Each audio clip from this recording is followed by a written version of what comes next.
Morning, everyone. So, do you know what this election has been missing so far? Do you know what it's been missing? Some Tory Sleaze scandals. That's interesting, isn't it? We've had two yesterday. Just break. I am actually just going to cover one thing, by the way. Someone put a comment on there. I've lost it now. It was. I think it was basically asking, was Sunak coming up with that Sky TV thing, just trying to do the interviewer a solid? No, it wasn't on Sky. It was an ITV interview. Last night's was Sky. So the interviews last night, which I haven't watched all of the Starmer one because I was doing something else at the time. I caught the back end of that, and but I did watch Sunak on it. So that was the Sky one, the one that was in Grimsby. I mean, to be honest, Sunak was never gonna. He should never have agreed to do it in Grimsby. In all honesty, because Grimsby is one of those places. It's voted Labour for like before I was born, I think. And it suddenly went Conservative last year because it's very Brexity. But at the same time, like someone like Rishi Sunak is not going to appeal to people in Grimsby. So he was absolutely mad to go on it, absolutely mental. At the same time, the way he presented himself, it doesn't matter where it was, he still would have been laughed at and booed. I don't understand why he didn't learn his lesson from the head-to-head with Starmer.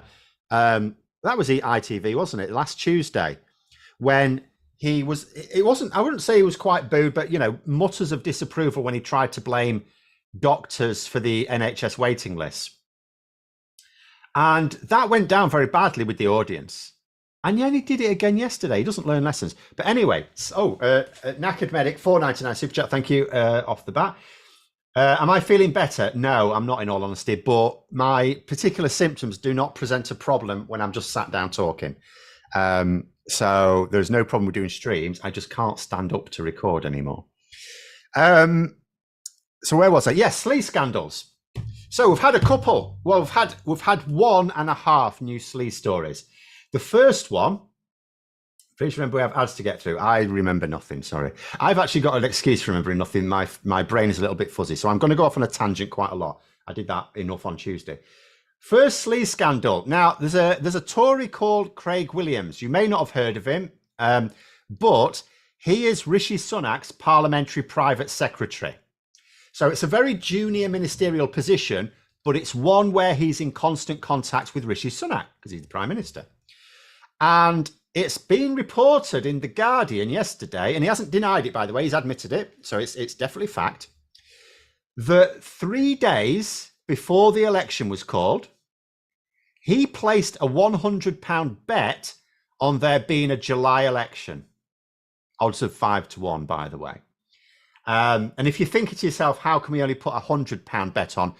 I know from trying to put hefty bets on what I think are dead certs on political betting, they don't really let you put on much more than that.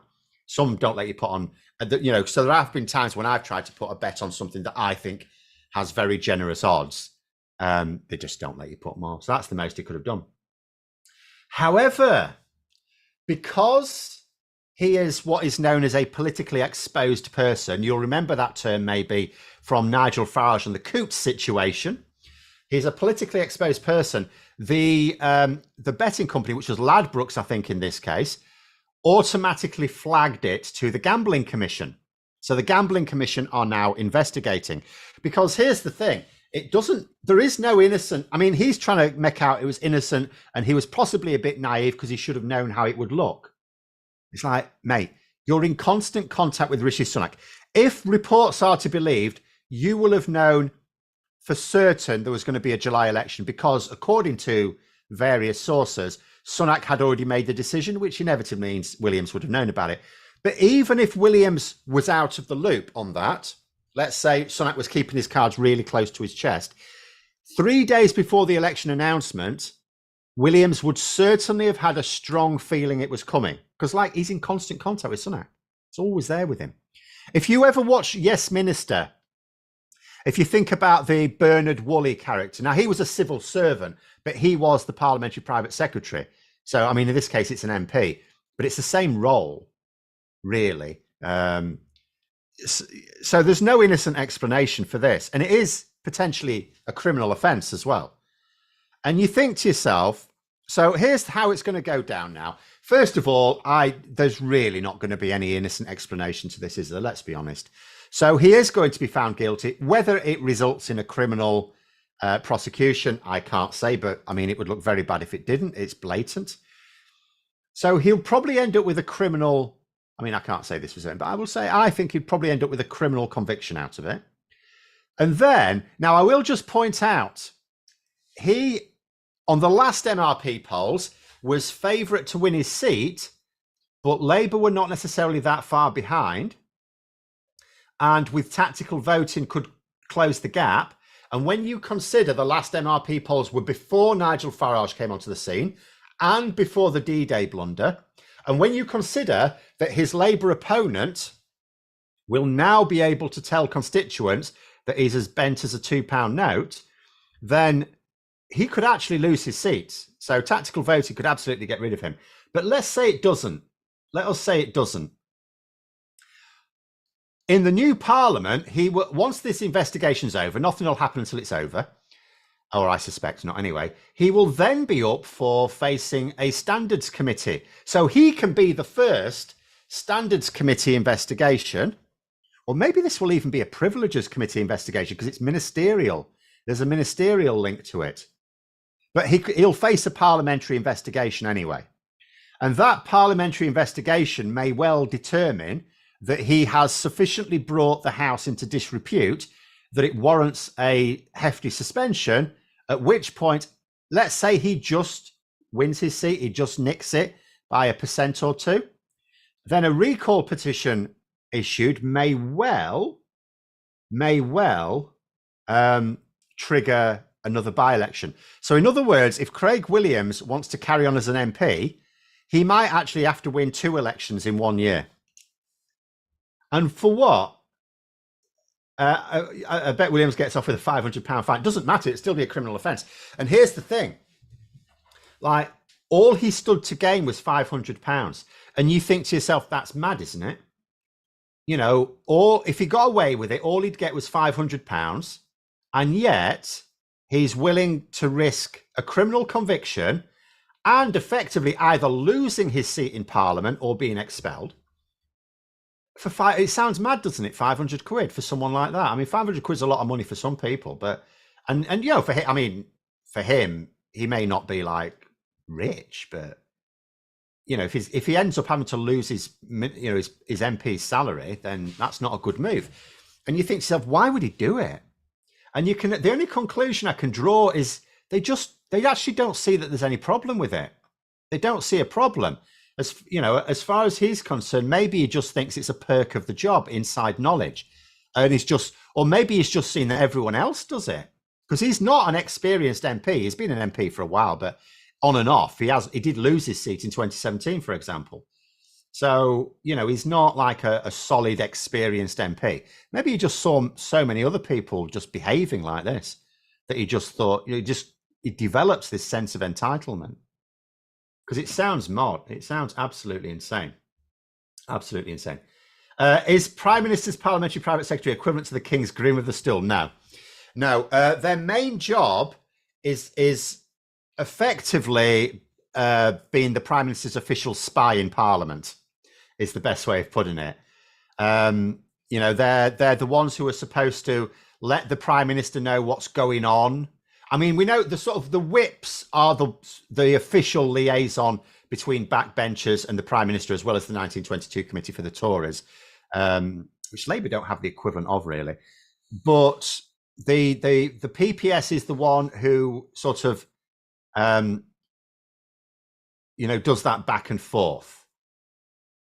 You know, they're like, I suppose, you know, in the old industrial days, when you had a foreman, sort of the go-between between the workers and the management type of thing.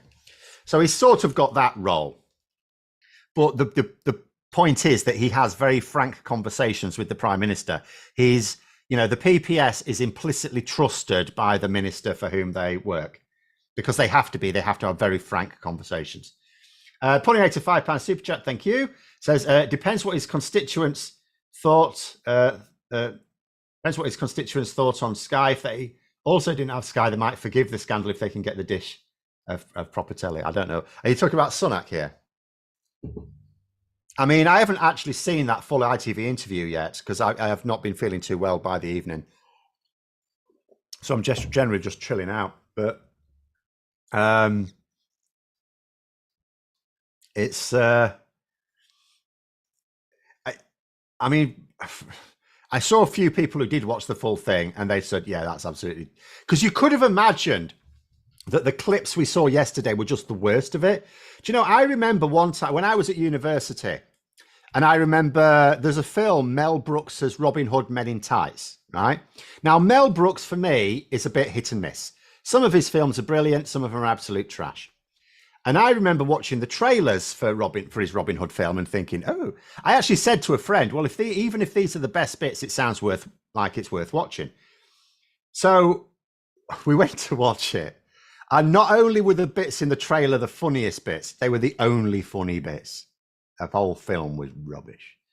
And so there was the same sort of feeling about the ITV interview. Maybe the bits they leaked were just the worst bits and the rest of it was just fairly humdrum. But I gather from people who have watched it, and I do need to watch it at some point, that no, it was all that bad.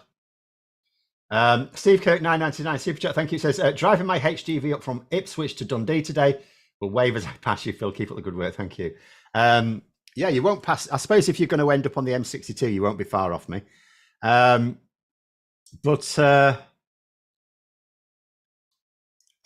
Yeah, at least you haven't had to come from abroad and get stuck in Sevington for 55 hours like that poor Italian. Absolutely mad. Spaceballs is crap. It's too American. No, I liked it. I mean, how can you say it's too American? Star Wars was American.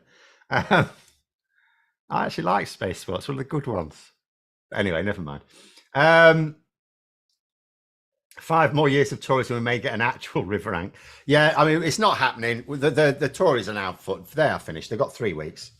3 weeks. That's it. Done. Finished. The election now, and I wish more people would talk about it. The election now is to the public. Who do you want to be leading the opposition? Who do you want putting Labour's feet to the fire?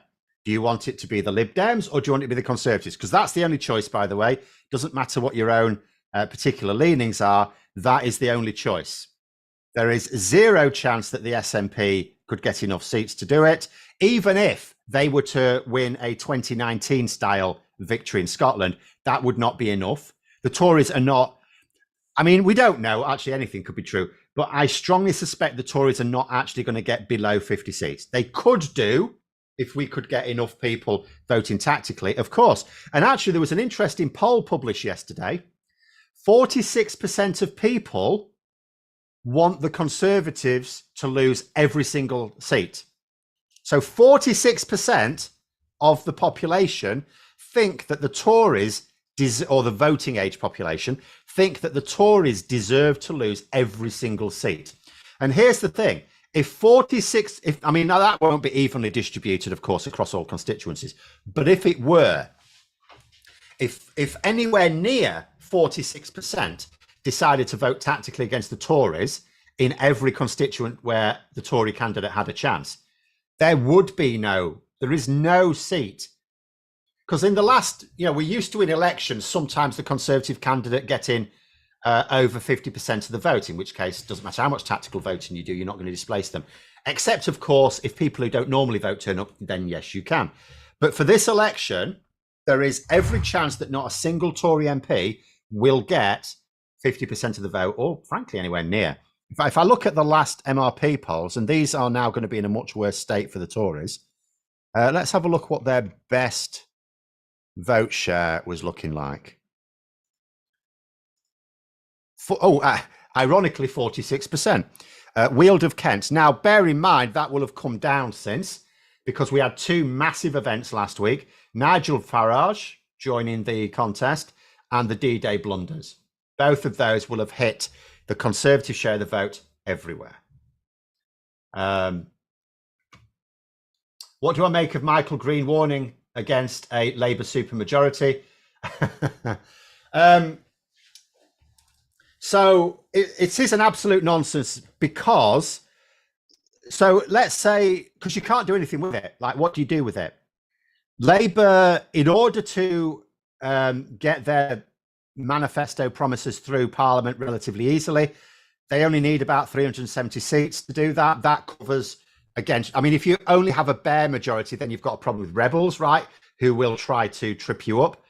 And it's a real annoyance to me that you have people standing under a party's banner who actually intend to cause that party harm. And they'll justify it in all sorts of ways, but that's the end result. I'm just checking something. So 370 seats will give you a large enough majority that'll give you like a 90 majority. So that'd be a bit more than the Tories got last time. It's about 90 majority. And that covers rebels, no problem. But maybe there are some legislation will be slowed down because, some of your MPs might want certain amendments. So 400, make sure if you can get 400 MPs, you can sail through. I mean, obviously you can, listen to other MPs if they've got a better idea of doing something, but you don't have to. If you've got 400 MPs, you just sail through. Anything more than 400 MPs doesn't really do you any more favors. Arguably, it can cause more trouble because there are roughly, I think, something like 130 publicly paid ministerial positions. So Keir Starmer can basically give a pay rise to about 130 of MPs to have a government position.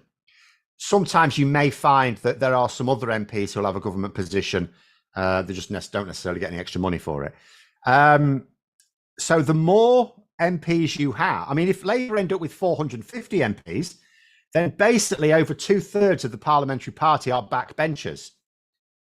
And, well, that means they can get up to no good. So actually, it's not a great benefit. I don't think Labour will prefer that than having more Tory MP.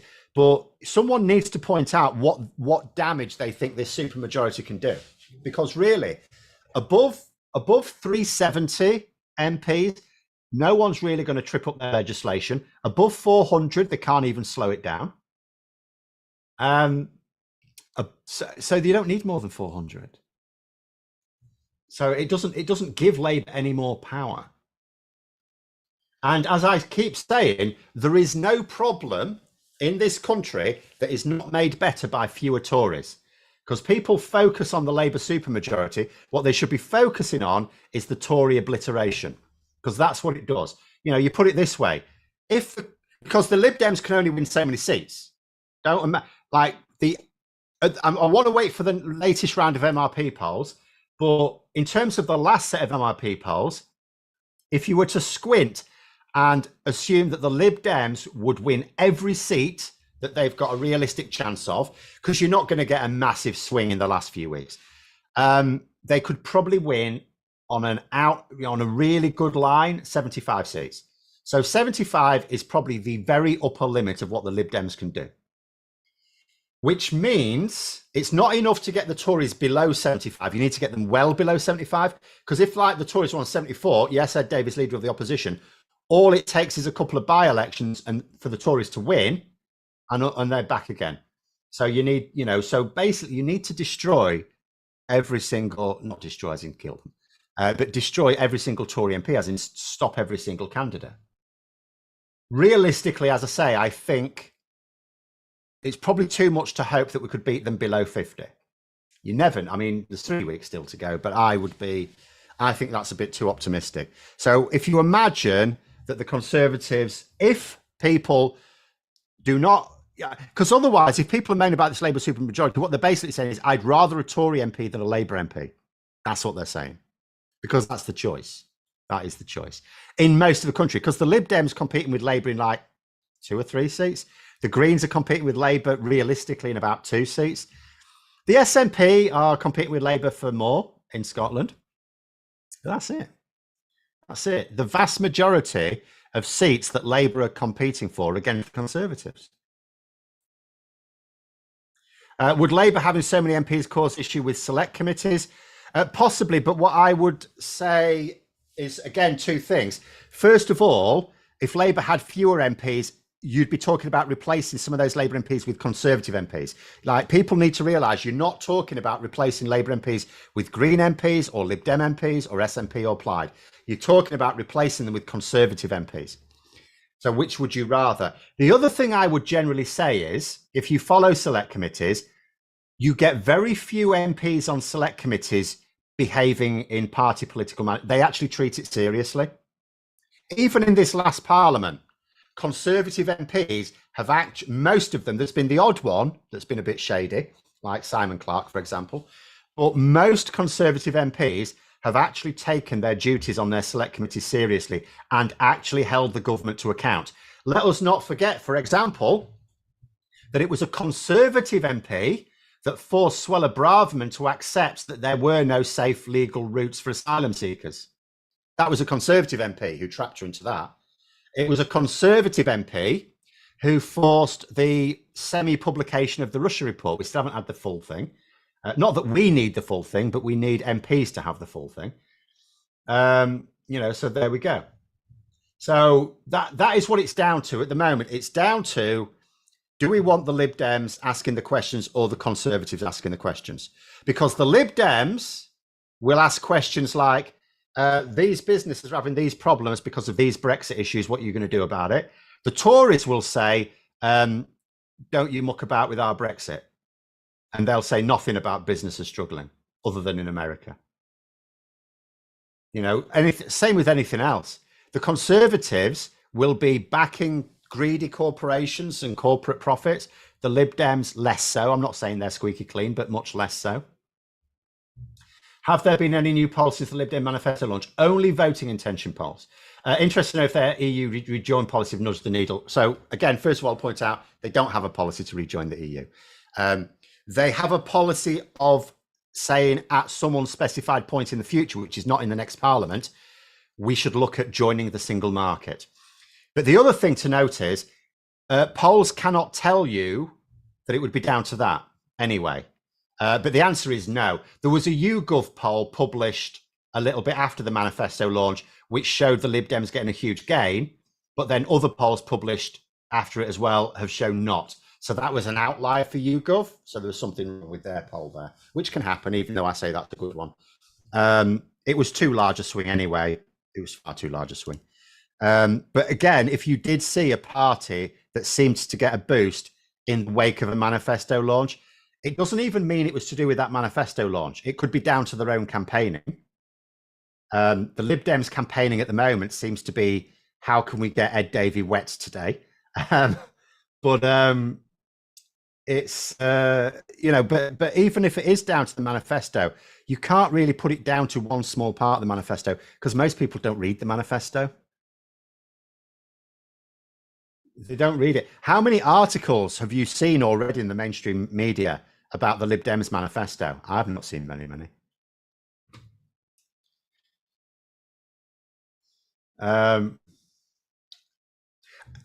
Before I get on, because I did this on Tuesday, we've only got a few more minutes. I should actually just put out, because I've got a picture of Michelle Mone behind me. And you may be thinking to yourself, what the hell's that about? So I'm going to have to make sure I cover that before I go to more questions. But Ivan Ambrose has just sneaked in with a 1999 super chat. Thank you very much. Says the Tories absolutely don't deserve to win a single seat. This election is also about justice for what the Tories have done to us and the unprecedented mess they have caused. And it is unprecedented. Even really terrible governments in the past have not behaved this destructively. But I must just mention the Michelle Mone thing. So there was also some news yesterday. Some people will know Michelle Mone and her husband, Doug Barrowman, are closely linked with a company called PPE MedPro. They were given 2 very large PPE contracts in 2020.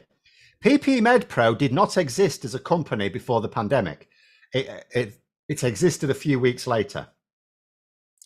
And initially, Michelle Mone denied having anything to do with it, but has since had to admit that she was lying. And the reason she had to admit that she was lying is because there's a criminal investigation now, and the last thing you want to do is lie during a criminal investigation. Just makes it worse. The investigation's been going on for some time, however, and every time I don't hear anything new, you just sort of think, what the hell's happening? Is it just petering out? But there's been someone else arrested yesterday. It's not either Mone or Barrowman. We don't know who it is, other than it's a 46-year-old man. And given in the report I read about it in the Financial Times, it doesn't say, either it's difficult to work out or we're not supposed to say. So I'm not going to try doing any digging. But it's not either of those two because they're in their 50s. So, yeah, but someone else has certainly been arrested. And the other thing is, although it's taken a very long time, it may be no bad thing in some ways, because once it does conclude, it will now conclude without a Tory government in place who can try and muddy the waters. Because remember, there are other people that should be investigated as well. I think Mone and Barrowman are being they claim that they're being unfairly targeted, and in a sense they are, because there were other people who did the same thing. I'm not saying all of these contracts were the same, but there were other people who did the same thing, and yet only they are being sued by the government and investigated by the National Crime Agency. Why? Because they drew attention to themselves. Like the Richard Pryor character in Superman 3. But there was anyway. Someone said there was a headline. Benjamin, there was a headline in the Daily Mail saying if Labour get a supermajority, it'll lead to a one-party socialist state. Yeah, I saw that. If you actually look down on the BBC News website at all of the front pages in the newspapers today, it tells a funny story. It's really contradictory. We've got Labour set to announce big cuts to public services in UK, but then we've got Labour to pave the way for tax rises. You've got, as you say, a Tory wipeout risks one-party socialist state. But then you've also got the, where was it now? Oh, no, not that one. You've got The Guardian that's got on its front page, Starmer to put economy at heart of manifesto. So, depending on which page, if you just read one front page, you'd go, oh, sounds, whatever, good or bad. You read another one, is that saying the opposite? 3 weeks today. It is 3 weeks this very day. And do you know what else is even sooner than 3 weeks today? Next Wednesday is the deadline to register. So hopefully you have all registered, but you may know some people who haven't, or you don't know if they have. So encourage them to register. It's really easy to register. 1 week today, so that's 1 week next Wednesday. So we've got 6 days to register, 6 days and a few hours, because you can register by later on, by midnight, I think, in fact, but don't leave it till then. So about 6 days to register. Then you've got 1 week today is the deadline for applying for a postal vote. And then there are other deadlines beyond that for sorting out your voter ID and stuff. But again, sort it out early and sort it out with everyone else you know.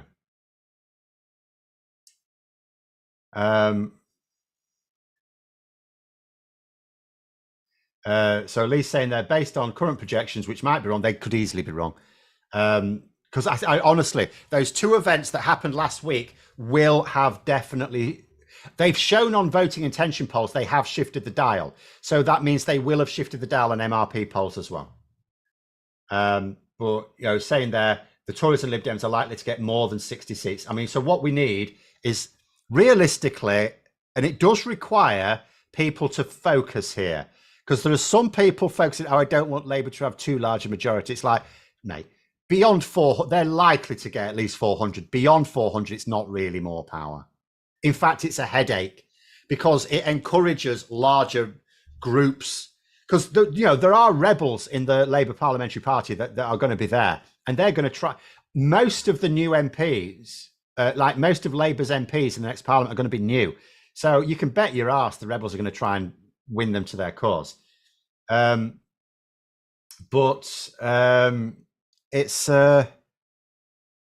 forgot where I was going with this.